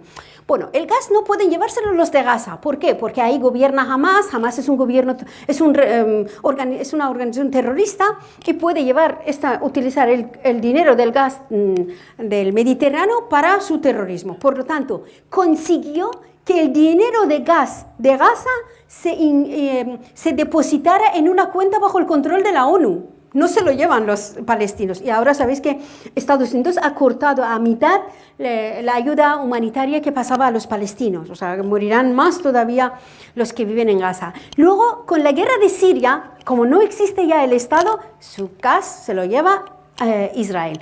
Y el único todavía gobierno que hay, que es el Líbano, ha puesto una denuncia ante la ONU que estos israelíes se están llevando el petróleo que me pertenece. O sea, para que veáis que en el medio de esta cortina de humo, otros beneficios que tiene para estas personas. Este es Irak. Bueno, Irak Bush derroca a Saddam Hussein e instala en Irak un gobierno teocrático chiita, además. No es que, por eso la enemistad de Estados Unidos con Irán no es porque Irán es chiita, que los chiitas son más radicales, que son más... No, en Irak sunita instaló Bush un gobierno chiita. El chiismo es la segunda corriente islámica, corriente del Islam, que son un 10% de todos los musulmanes del mundo, es una minoría absoluta. Y están gobernando en un país que la mayoría son sunitas en Irak. Este es Irak antes, este es Irak ahora. Una parte de Irak sigue estando bajo el control del Estado Islámico. Este es Irak, el año 50. O sea, por el nacionalismo que hubo en Irak, nacionalismo árabe, estas son mujeres del partido Baas. Este es Irak. Increíble, ¿no? El cambio que ha sufrido toda esta región es volver a la Edad Media, literalmente.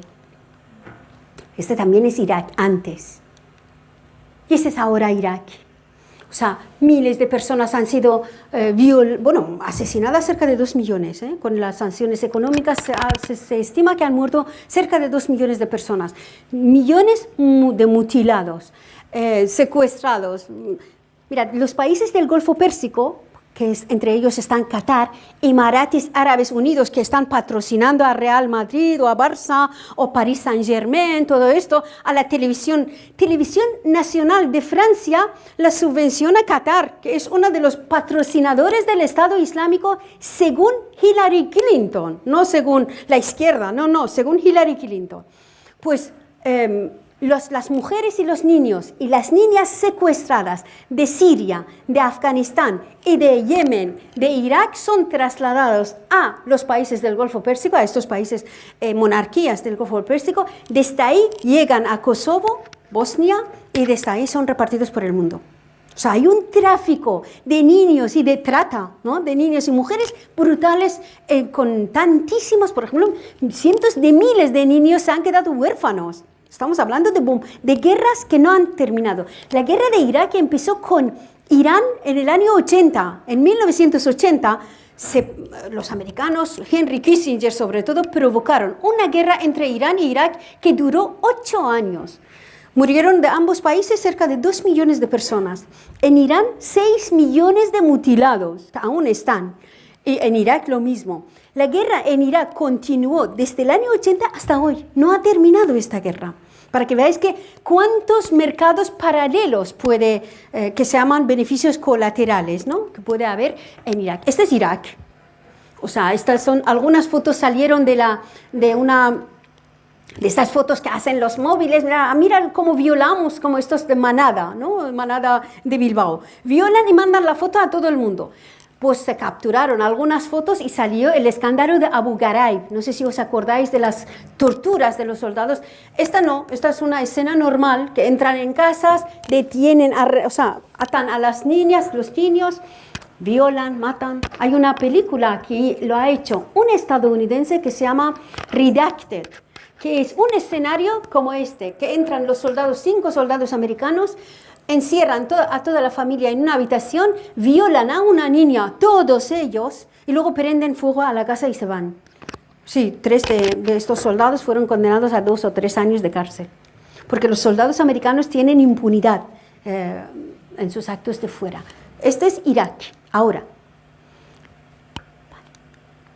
Este es Irak. O sea, el efecto de tantas bombas no solo es que mata a las personas al momento, sino que el resultado es, estas son violaciones de los soldados, son fotos que Obama y Bush intentaron que no saliera, sobre todo las fotos de las mujeres violadas. Pensaban que, a ver, si salen estas fotos, pues los iraquíes pondrán bombas. No, oiga, ningún iraquí, la población, pone bomba en ningún sitio. Estos son grupos financiados que hacen esto, ¿no? Este es Yemen. La guerra de Yemen es otra guerra por el petróleo y también por la geopolítica. ¿Y por qué desaparece? Aquí. Que no sale en los medios de comunicación. O sea, rara vez, llevan ya casi 3 años, en el mes de marzo de este año se cumplirán 3 años de una guerra brutal, peor que la guerra de Siria. ¿Por qué peor? Porque al menos la guerra de Siria al menos salió en los medios de comunicación y algunas organizaciones ayudaban, ayuda humanitaria recibían. Pero en la guerra de Yemen, no, como no ha salido, la gente no sabe que ahí hay la crisis humanitaria más grave del planeta está sucediendo en Yemen. Estados Unidos y Arabia Saudí han bombardeado los depósitos de agua, los hospitales, los puentes, las escuelas, los depósitos de comida, los silos. Estas son las fotos del hambre y luego se ha producido la enfermedad de cólera, se ha difundido la epidemia que está matando a miles de niños. El principal objetivo de esta guerra es, aquí está Arabia Saudí, ya veis ahí, Arabia Saudí es no es primer productor, el primer productor del petróleo del mundo es Rusia, pero es el primer exportador del petróleo del mundo. Cada día saca unos 11 millones de barriles de petróleo. Es muchísima cantidad para un país. Esta reserva se ha agotado prácticamente. Ellos ya están empezando con las energías, otras energías. Están utilizando paneles solares, van a animar, digamos, otros sectores de la economía. Pero mientras, saben que en Yemen hay mucho petróleo y gas. Y como Yemen es el último país del mundo en cuanto al desarrollo, es el último. Es el país más pobre del planeta. Lo que han hecho es, vamos a apoderarnos no solo de su petróleo y gas, donde además estaban las empresas chinas y rusas extrayendo este petróleo y gas, sino que vamos a trazar esta línea roja que he puesto yo, no está en los mapas, planea, porque, a ver, la imagen de arriba lo explica mejor. La imagen de arriba veis que está Arabia Saudí. Tú puedes tener mucho petróleo, tu país, pero tienes que tener acceso a los mares libres, sin problema. Entonces, lo que ha hecho Arabia, mirad, en el mapa de arriba se ve que las 3 formas de que Arabia Saudí pueda exportar su petróleo es, primero, por el Golfo Pérsico.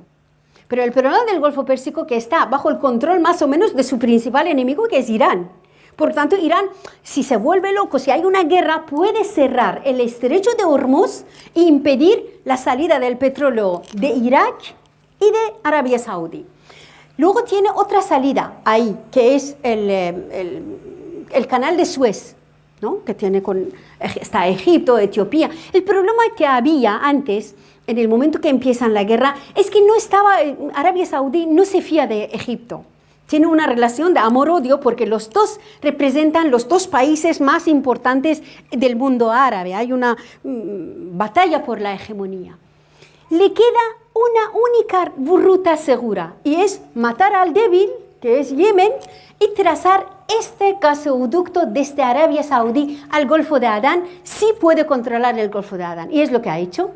O sea, la guerra de Yemen es principalmente para trazar este gasoducto y apoderarse del petróleo y gas. La participación de Estados Unidos, Francia y Alemania se debe a otro factor, al factor que une, que es importante, porque hay 7 canales del mundo que unen los océanos del planeta. Se llaman los 7 cuellos de botella, que es, por ejemplo, este canal de Suez, canal de Panamá, estrecho de Hormuz, y uno de ellos une el Mediterráneo, el Mar Rojo al Mediterráneo, y este es el canal que controla Yemen, que se llama Bab al-Mandab, que quiere decir la puerta de la perla en árabe, ¿no?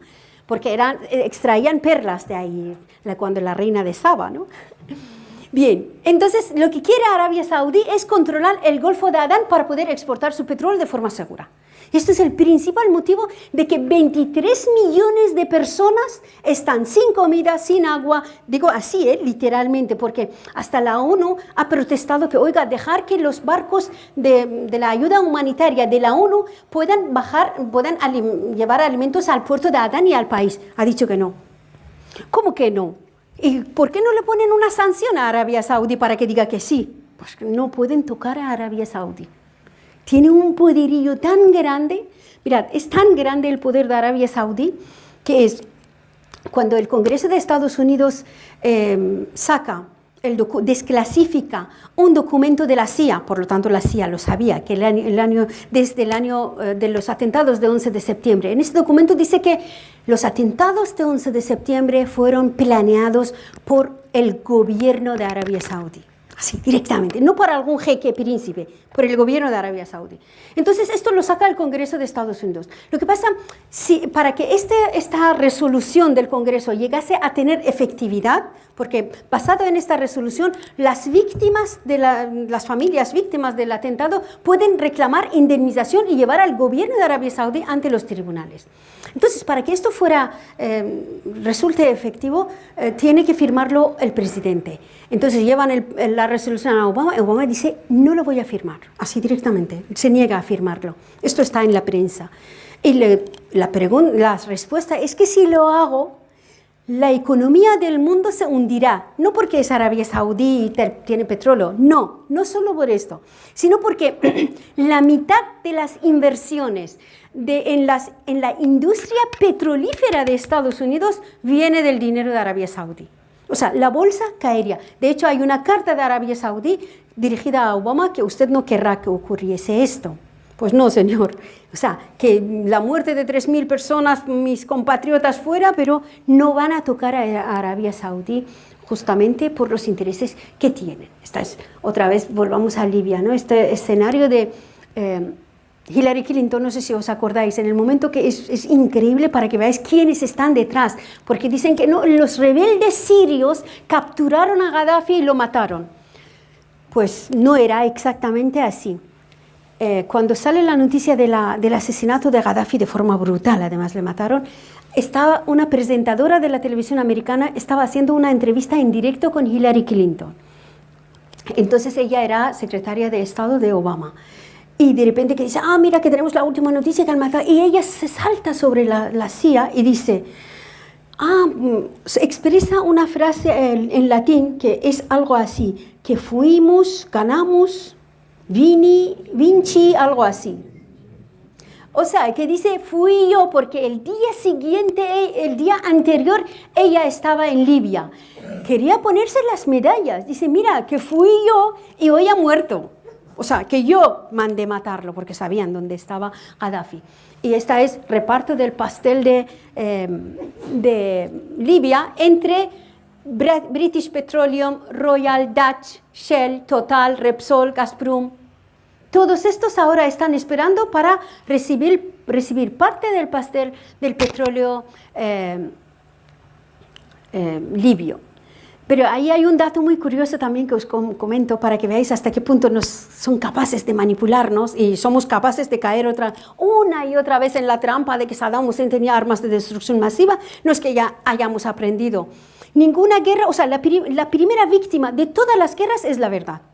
O O sea, la verdad es la primera víctima de todas las guerras, porque no nos pueden decir que vamos a matar a millones de personas, cientos de miles para apoderarnos de su petróleo. Siempre vamos a salvar a alguien, ¿no? En el momento que ven que Libia no pueden controlar Libia, lanzan una campaña increíble, que fue salvar a las niñas de Nigeria. ¿Os acordáis? Que hablan de un Boko Haram, que son 4 muertos de hambre armados con rifles, vamos. Que están en Nigeria. Nigeria es, por casualidad, 7º exportador del petróleo del planeta. Entonces dicen, claro, las niñas negras, pobrecitas nigerianas han sido secuestradas por Boko Haram. Y bueno, pues tiene un gobierno poderosísimo. Pues no pueden, no quieren hacerlo. Por lo tanto, ¿qué tenemos que hacer? Empezaron la campaña de Save Our Children, aquí hasta Antonio Banderas, luego Michelle Obama, toda esta gente empezaron a hacer la campaña para, ¿cómo podemos salvarlas? Mandar las tropas, porque a ver, hay un gobierno que es incapaz de salvar a sus propias niñas, pues desde Europa mandamos a la OTAN para que rescate a estas niñas. La letra pequeña era, es que no hemos podido crear bases militares en Libia, tenemos que hacer bases militares en África, sí o sí. ¿Dónde lo vamos a hacer? En Nigeria. En Nigeria, lo primero que hicieron, mandar un mensaje al presidente de Nigeria, oiga, ¿usted permitirá una base militar por las buenas? Si no, lo haremos por las malas. Entonces, antes de que empezaran a invadir Nigeria, el presidente dijo, ¿dónde tengo que firmar? Porque no quería sufrir la suerte de Gaddafi y de Saddam Hussein. En el momento que mandaron 600 militares de estadounidenses para crear la primera base militar en África, se acabó la campaña de Save Our Children. O sea, ya nadie habla de estas niñas. Bueno, están ahí, no pasa nada. ¿Cómo es que de repente...? Además, lo curioso de esta campaña fue que los grupos, no solo Boko Haram, desde hace decenas de años, tanto niñas como niños en los colegios son secuestrados y vendidos en los mercados de esclavos, esclavos locales, que son vendidos a los campesinos para que trabajen gratis en el campo. Eso es una práctica en varios países de África, bueno, normal, habitual. ¿Por qué de repente sale y de repente desaparece? En el momento que han creado base militar ahí, ya se ha acabado la campaña en esta zona. Bueno, yo no sé qué tiempo tenemos, vamos a dejar hablar también, que podamos debatir. Este es un libro sobre Irán, que escribí en el año 2011, porque a mí siempre me decían, oye, tú que dices que Irán, la situación, hay un Estado islámico, se llama Estado Islámico, la República Islámica de Irán, que hay una dictadura y tal. ¿Por qué no se levantaron el pueblo iraní en el 2011 junto con los pueblos árabes? Pues ahí explico que Irán tuvo 3 revoluciones impresionantes en el siglo pasado, más que ningún país del mundo, y fueron aplastadas las 3, justamente por la ubicación y por los recursos energéticos que tiene Irán. O sea, yo ya personalmente he perdido la esperanza de que algún momento en Irán el pueblo pueda conseguir establecer ahí un gobierno progresista que reparta el dinero del petróleo para el desarrollo para el pueblo y el desarrollo del país, justamente porque es la pieza más codiciada en este momento en todo Oriente Medio. Y en este otro libro, este es mi último libro, que hablo de que, ¿veis? No he hablado ni una palabra sobre el factor religión en este conflicto. No se trata de guerras entre los judíos y los musulmanes, no. O los chiitas o sunitas, no. Son guerras de intereses entre los líderes locales, no todo es culpa del imperialismo tampoco. Ahí, por ejemplo, la guerra de Siria, Obama no quiso entrar en la guerra de Siria, sino ya hubiera derrocado a Bashar al-Assad. Matar a Bashar al-Assad era pan comido para Obama. No lo hizo por un motivo. ¿Sabéis por lo cual? O sea, la guerra empieza en el 2011, ¿verdad? La crisis de Siria. Y en 2012 sale en la prensa de que Irán está fabricando una bomba nuclear. Anda, pues eso es muy gordo. Para Estados Unidos esto era, de repente sale un país que puede tener bomba nuclear y puede utilizarla, y tenemos que evitarlo. ¿Cómo podemos hacerlo? Empiezan las negociaciones entre Irán y Estados Unidos, mientras Estados Unidos aplica a Irán unas durísimas sanciones económicas, tan duras que Irán vende su petróleo pero no puede recuperar el dinero. O sea, creó en Irán una crisis económica increíble. Lo que pasa no fue como las sanciones económicas contra Irak, porque Irán es un país más grande, más rico y tuvo otros recursos. En estas negociaciones que hace Irán con Estados Unidos, con Obama, porque no es todo Estados Unidos, hay que separar parte del Pentágono y parte de la CIA, que siempre han pertenecido al sector republicano, o sea, está dividido realmente el establishment. Llega a Irán, dice, oiga, si ustedes tocan a Bashar al-Assad, que es nuestra salvación por este mismo, porque ahí tienen una base militar, nosotros no vamos a firmar el acuerdo nuclear. ¿Y qué es importante para un presidente de Estados Unidos? ¿Las guerras de patio de colegio entre Israel, Arabia Saudí e Irán por Siria? ¿O que entre en la historia como el presidente de Estados Unidos que impidió que un Irán tuviera bomba nuclear sin que Estados Unidos disparara un solo misil? Pues optó por el segundo. Por eso no le mataron. Lo que pasa en esta rueda de prensa de Tillerson, que dije que con Condoleezza Rice de la semana pasada, han recuperado matar a Bashar al-Assad. ¿Por qué? Porque las semanas anteriores el presidente Trump ha dicho que no va a renovar el acuerdo nuclear con Irán. Y esto es romper el acuerdo. Esto significa que Irán obviamente empezarán a reanudar su programa nuclear. Esto sí, eso es un desafío al mundo. Y Estados Unidos puede derrocar a Bashar al-Assad. Para que veáis hasta qué punto es una cosa contra la otra. En este libro explico toda la relación entre las 7 guerras que están abiertas en Oriente Medio. He traído algunos ejemplares, está en la mesa, si no podéis encontrarlo en este libro, en las librerías está porque ha salido ahora. Bueno, ya termino y ya dispuesta a responder o debatir cualquier pregunta o opinión que tenéis. El panorama que pintas es tan deprimente que yo me pregunto, incluso el de Irán, el que pintabas tú de las 3 revoluciones que ha habido que han sido aplastadas, da la impresión de que cualquier tipo de movilización ciudadana o del pueblo va a acabar en nada, porque parece que nos enfrentamos a fuerzas impresionantemente poderosas y manipuladoras. Nadie ha preguntado, alguien se ha preguntado por qué Estados Unidos está fortaleciendo las bases militares que tiene en España. Pues lo está haciendo, ¿sabes? Está mandando más tropas. Desde España mandaron el barco que lanzó misiles contra Siria. Hasta un país con información más o menos libre, un pueblo que tiene acceso a esta información a través de Internet, pero no, nos están entreteniendo de tal manera con diferentes asuntos que esto no aparece, es que ni siquiera nos hemos dado cuenta.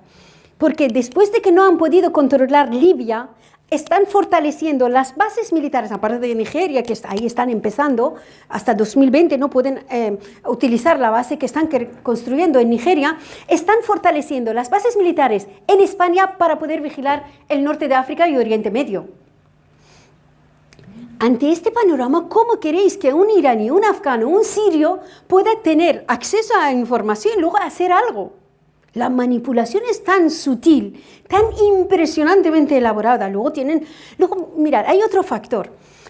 Del mismo modo que en esta zona la guerra no es cuestión de cada país, sino es de una región, si no hay unas fuerzas progresistas de la región que creasen un frente unido contra la guerra, no pararán estas guerras. Pero mirad, hemos intentado desde España, con varias personalidades, crear un frente desde España, un frente contra las guerras. Ha sido imposible, porque parece que la guerra no es nuestra cuestión hoy en día. Cuando lo es, estamos dentro de estas guerras y podemos estar mucho más. No me refiero a que pueda haber un atentado, no. O sea, que estamos implicados, por eso vienen a matarnos. No es así. De hecho, sobre el atentado de Barcelona, yo insinué en un artículo quiénes pueden estar detrás de este atentado, que no son 4 locos ni son yihadistas. Pero, claro, ¿qué podemos hacer? Esto, movernos por la paz. Primero por la paz, luego otras cosas, porque estamos en medio de una tercera guerra mundial. ¿Por qué? si Estados Unidos rompe el acuerdo nuclear con Irán, esta será la madre de todas las guerras. La guerra contra Irán no es la guerra contra Libia. Estamos hablando de un Irán que es casi 3 veces más grande que España, de una nación que tiene la cultura de nación. O sea, Irán es nación desde hace 3000 años, no es grupos de tribus que vayan con... No es Afganistán, ni Libia, ni Irak, ni Siria. Estamos hablando de un imperio, que la gente tiene concepto de considerarse un imperio, por lo tanto, imposible que puedan dominar Irán, pero aquella guerra será una guerra mundial, literalmente. Esto hay que tener conciencia de esto para poder impedirlo, y no hay esta conciencia. Jo volia preguntar sobre els kurds. Creus que té algun futur la unitat que volen? No, porque todos los kurdos no quieren unirse, porque están repartidos entre Irán, Irak, Turquía y Siria. Entonces, los kurdos de Irán no son independentistas, porque Irán es su patria. A ver, Irán es antes la patria de los kurdos que de los persas, para que veáis, ¿no? Esta era su territorio, su cuna de nacimiento. Los kurdos de Turquía han renunciado a la independencia, al menos Abdullah Öcalan, su líder PKK, desde la cárcel, ya está hablando de un gobierno federal, ha renunciado de la independencia. Los kurdos de Siria pueden tener esta independencia junto con los kurdos de Irak gracias al apoyo de Estados Unidos. Pero, hay un pero muy importante en esto, de que, a ver, el problema principal que tienen los kurdos para no poder conseguir un Estado independiente, a ver si en este mapa, mirad, más o menos, a ver, se va. Su principal problema, a pesar de que tienen, son el primer caudal del agua de Oriente Medio. O sea, Éufrates y Tigris pasa por la zona kurda de Irak y de Turquía. Y tienen el 40% del petróleo iraquí está en la zona kurda, en el norte de Irak. Por lo tanto, pueden mantenerse como un Estado independiente. El problema que tienen es que Kurdistán no tiene acceso al mar. Tú puedes tener petróleo y gas, pero si tuvieras acceso al mar, lo montas en los barcos y petroleras y se lo llevan. Si no tienes acceso al mar, tienes que construir gasoductos terrestres y tienes que pasarlo por Irán, por Turquía, por Irak, para llegar al Mediterráneo o al Golfo Pérsico. Estos 3 estados no van a permitir un estado independiente. Por lo tanto, el plan de Estados Unidos es despedazar, o sea, romper Siria e Irak, crear un Estado kurdo. Pero este Estado kurdo estará siempre en guerra, es inviable así. La mejor fórmula para los kurdos de toda la zona es crear estados federales, luchar por el federalismo dentro de cada nación. ¿Qué hacen los países europeos? Porque cuando has hablado de Libia, sí. Cuando has hablado de Libia, se ve que los franceses están expoliando. Entonces, el resto de los países europeos, ¿qué es lo que hacen? ¿Qué labor? ¿Apoyar a Estados Unidos en todo? Los europeos, por ejemplo, España, hay 6.000 empresas españolas, muchas catalanas, que están invirtiendo en Irán. Ahora, Obama va a poner sanciones a las empresas europeas que trabajen con Irán, para ahogar a Irán. ¿Qué van a hacer los europeos? Lo siento decirlo. Dejarán de invertir en Irán, seguirán a Estados Unidos. No tienen esta fuerza ni militar, ni ideológica, ni política para enfrentarse a Estados Unidos.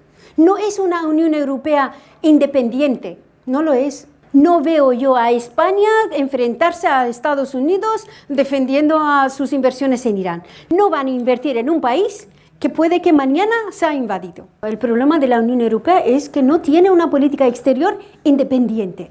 Quería preguntarte si Rusia va a ayudar a Irán si hubiera una amenaza eminente o fuerte, porque comparten el mar Caspio. La guerra de Estados Unidos contra Irán será una guerra diferente a la de otras, porque hemos dicho que Irán no es invadible. No es invadible porque el 80% de Irán es montaña. O sea, no pueden mandar tanques, al menos que manden 100.000 paracaidistas, que no lo van a hacer, ¿no? Por lo tanto, es desgastar las fuerzas militares y económicas de Irán en las guerras de la región. Por ejemplo, si mañana Estados Unidos ataca unas fuerzas iraníes que están en Siria y otras que estamos hablando de decenas de miles, se habla de hasta 80.000.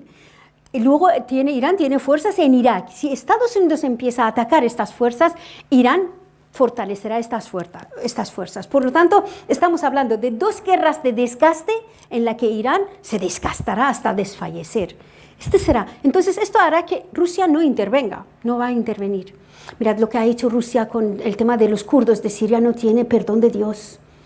No tiene, ni Estados Unidos, porque Estados Unidos también ahí tiene base militar. ¿Y cómo ha permitido a Erdogan invadir a los kurdos a los que está armando? Porque la cuestión de Estados Unidos es romper los países grandes de la zona. Y esto incluye a sus aliados, a Turquía. O sea, romper Turquía, romper Arabia Saudí, Irán, forma parte de sus planes. Estados Unidos tiene intereses, todos los estados tienen intereses, no aliados. Esto quiere decir que puede cambiar los intereses dependiendo del momento.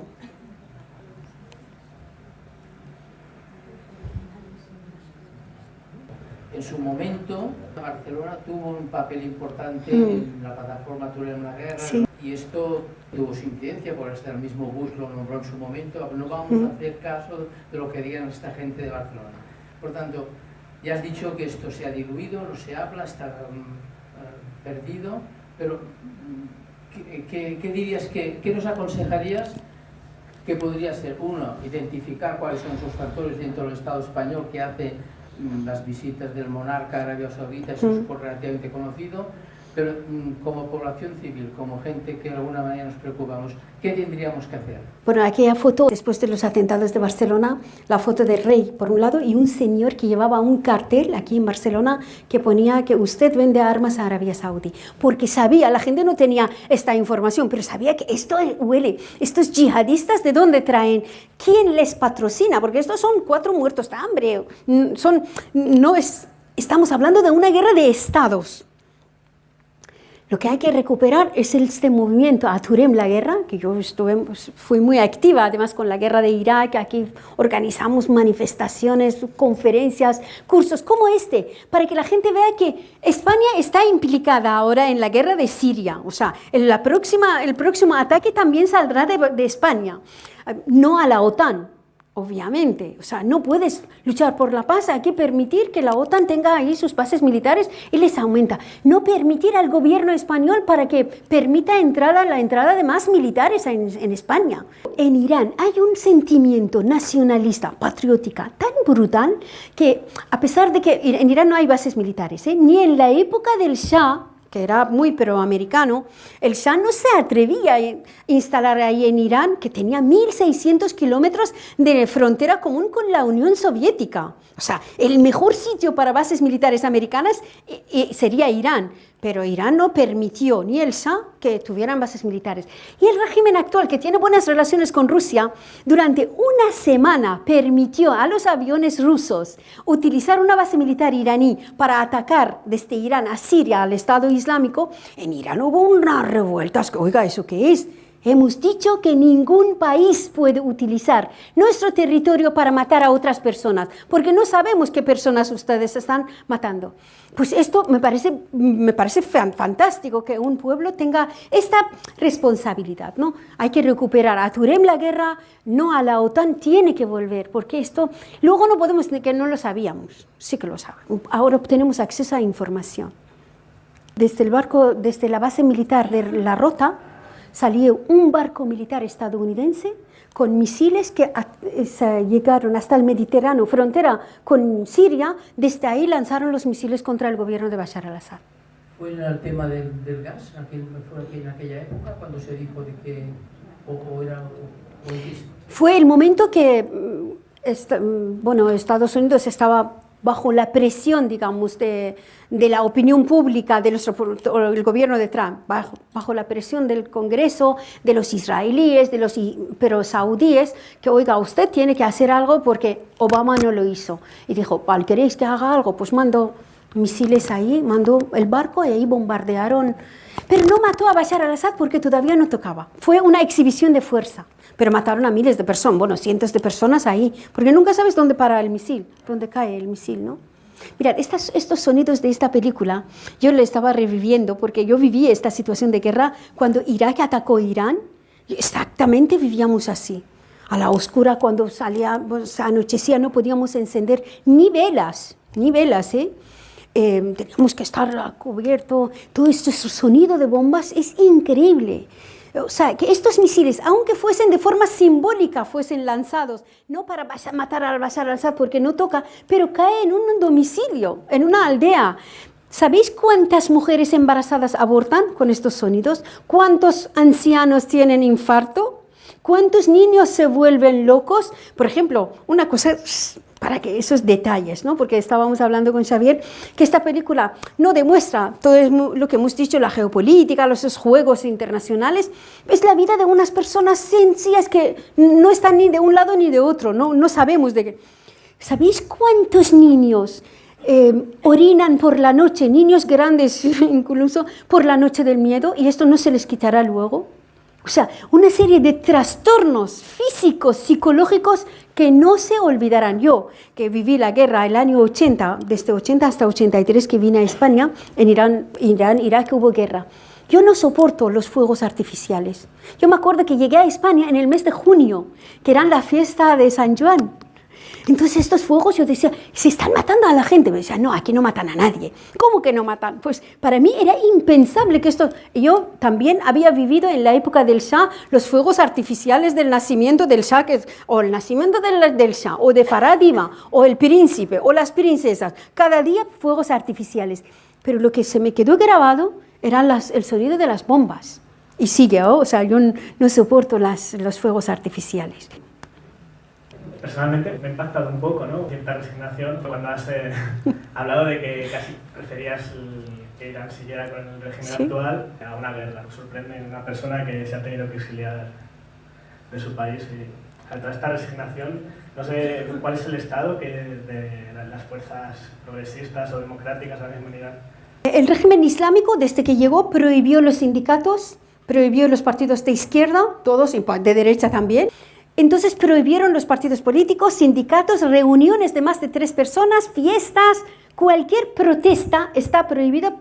Ahora, esta semana están legalizando las protestas pacíficas de los trabajadores. Sí, eso lo he dicho con resignación, es verdad, porque creo que si no hay un Estado, aunque sea un Estado dictatorial, que defienda al pueblo, si se desmorona el régimen islámico en este momento, si ahora matan a 3, una invasión, una desintegración de Irán, morirán miles de personas. La situación es tan crítica, la situación es tan inhumana que nos han puesto entre elegir el mal y el peor. Lo peor, en este momento, si cae la República Islámica, no solo Irán se desintegrará, sino habrá una grandísima guerra a nivel de todo Oriente Medio y Norte de África. ¿Por qué? Porque el régimen de Irán no es el régimen de Saddam Hussein. El poder está muy repartido entre diferentes facciones. Hay cerca de 3-4 millones de personas en Irán que se benefician del régimen. El resto está excluido. Es como un régimen, para que veáis. El régimen de Irán no es solo un régimen dictatorial. Eso lo tuvimos en la época del Shah. Fue una dictadura con una élite pequeña que gobernaba el país. El régimen actual es un régimen de corte fascista. Esto significa totalitario. Los gobiernos fascistas, la diferencia que tienen con los gobiernos dictatoriales es que tienen una base social, como el régimen de Franco, como el Mussolini, como Hitler, que hay un sector de la población que se beneficia del régimen y la apoya a morir, porque no tenían nada, ahora tienen todo, contra el resto de la población que son la mayoría. En Irán, de 80 millones de habitantes, 4 o 5 millones son partidarios del régimen porque viven directamente de él. Si cae el régimen islámico, en Irán habrá una guerra civil y una guerra a nivel de la región, porque estamos hablando de un Estado poderoso. No es un Gaddafi, un individuo, no es un Saddam Hussein, que es un individuo, un dictador. En Irán hay gente, hay 2 ejércitos en Irán, un ejército clásico y un ejército ideológico que se llaman guardianes islámicos. Estos lucharán por Irán, por la tierra iraní, porque para nosotros que tenemos una historia muy larga, Irán es un país muy antiguo, estos regímenes son pasajeros, son un lapsus en el tiempo. Lo que importa para los iraníes es Irán, la patria, el pueblo, si yo digo esto, no es que me ponga al lado del régimen islámico, ni mucho menos que los dioses me salven, ¿no? Es contra una cosa que sería una gran tragedia para el pueblo iraní y para el resto de los pueblos de la zona, por no decir el mundo. Pero eso no significa resignación en cuanto a la lucha, ¿eh? En mis últimos artículos que escribí sobre Irán, sí, invito a que la gente luche para crear sindicatos, para conseguir libertades políticas, acabar con el neoliberalismo, pero también he añadido que el régimen también que lo sepa, que su caída significará un desastre para la humanidad. Así de grande, ¿eh? Sí, sí. Irán, si consigue la bomba nuclear, cuidado, ¿eh? Estamos hablando, Irán está en este momento cercado por 5 potencias que tienen bombas nucleares: Rusia, China, Israel, Pakistán, India. O sea, y ninguno es muy amigo que digamos. Y añadiendo a Irán un régimen de ayatolás que no tiene ninguna, no se mueve con la lógica, sería una tragedia para el planeta.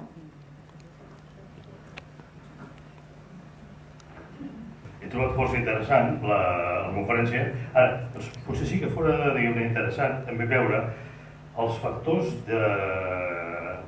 d'oposició interna, els factors de ruptura que existeixen. Iran no és un bloc monolític. Iran aquests dies, fa unes setmanes, hi ha hagut unes manifestacions molt importants, i dins mateix de les forces del règim no són els mateixos els que, diguem-ne, reforcen, ja no recordo els noms, diguem-ne, la màxima autoritat religiosa que el president. O sigui, llavors, és una miqueta com aquí.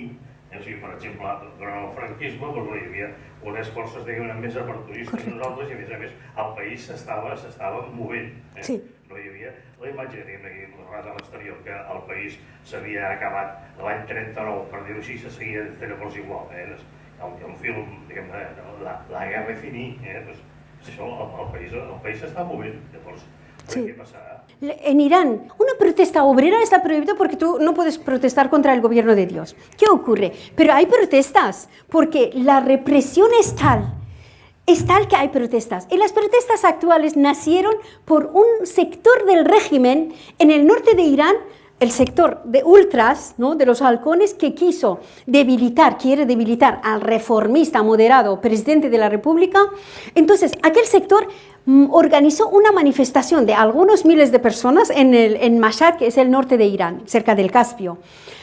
Todas las consignas eran contra la ineficacia del gobierno de Rouhani, que este hombre no sirve para nada, porque estaban preparando un golpe de Estado militar, porque el sector de Jamenei, que es el líder espiritual o es el jefe del Estado, está unido con los militares islamistas. Entonces, estos dos sectores se han unido para desmantelar a Rouhani. ¿Qué pasa? De repente se les escapó de la mano, el pueblo esperaba esto. Por las redes sociales pasó la noticia que en Mashhad hay una manifestación de la gente, pues todo de repente se aprovecharon. Y el régimen se puso tan nervioso que ya ha aceptado parte de las reivindicaciones del pueblo. En Irán en cualquier momento puede haber un golpe de Estado de los militares. ¿Por qué? Porque Jamenei además está muy enfermo, tiene cáncer, es muy mayor, pero es mayor. En el momento que muera o antes, los militares que pretenden, que lo consigan o no, es otra cosa. Crear un régimen tipo al-Sisi de Egipto, que sigue teniendo sus facciones, es igual que Egipto, porque son países muy complejos, milenarios, por eso cada sector tiene sus... Pero al fin y al cabo es la clase burguesa y la clase que controla las finanzas, la economía y tienen lazos con las multinacionales. O sea, para el pueblo da igual en este momento qué facción gane, aunque personalmente prefiero que el presidente se mantenga, porque es un poco más... no es que sea popular, sino porque popular no en el sentido del Partido Popular de aquí, no, en el sentido de que se preocupa, ¿no?, sino porque puede contener, tiene esta inteligencia de que si no hace algunas reformas, al menos políticas, para que la gente se exprese, solo así, digamos, crear una vía de escape para el pueblo. Él es inteligente, sabe que si no hace estas reformas el régimen caerá y esto no le interesa ni a él. El presidente Rouhani es uno de los miembros de las fuerzas de seguridad del Estado. O sea, ha estado detrás de todas las matanzas de los presos políticos, del asesinato de los activistas políticos. No es ningún progresista, pero entre uno y otro es diferencia para que veáis que los otros quiénes son.